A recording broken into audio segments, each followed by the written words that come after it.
আহি পৰিল চেতনা দাসৰ খবৰটো। অসমৰ জনপ্ৰিয় কৌতুক অভিনেত্ৰী চেতনা দাসৰ খবৰটো বাৰু আপোনালোকে পালেনে? সবিশেষ জানিবলৈ অলপো স্কিপ নকৰাকৈ ভিডিঅ'টো প্ৰথমৰ পৰা শেষলৈকে চাই থাকিব। নমস্কাৰ বন্ধু বান্ধৱীসকল, আপোনালোক সকলোকে স্বাগতম জনাইছোঁ আমাৰ চেনেলৰ অন্য এটা নতুন ভিডিঅ'লৈ। পোনপ্ৰথমে এটা কমেণ্ট কৰি জনাই দিব আপোনালোকে বাৰু অসমৰ জনপ্ৰিয় অভিনেত্ৰী তথা কৌতুক অভিনেত্ৰী চেতনা দাসৰ অভিনয় চাই কেনেকুৱা পায়। যদি ভাল পায় অৱশ্যেই ভিডিঅ'টোত এটা লাইক কৰিব বুলি আশা কৰিলোঁ।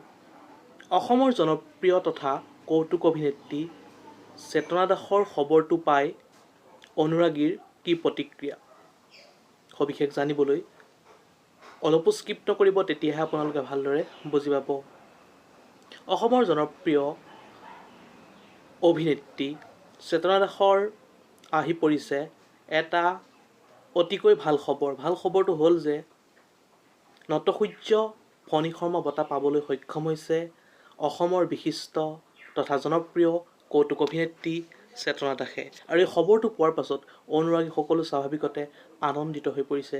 আমিও আমাৰ চেনেলৰ তৰফৰ পৰা জনপ্ৰিয় বিশিষ্ট অভিনেত্ৰী চেতনা দাসলৈ আন্তৰিক শুভকামনা জ্ঞাপন কৰিলোঁ। ভিডিঅ'টো আছিল ইমানেই। যদি আপোনালোকে চাই ভাল পালে তেনে অনুগ্ৰহ কৰি ছাবস্ক্ৰাইব কৰি দিব যদিহে পোনপ্ৰথমবাৰৰ বাবে আমাৰ চেনেলটো চাই আছে।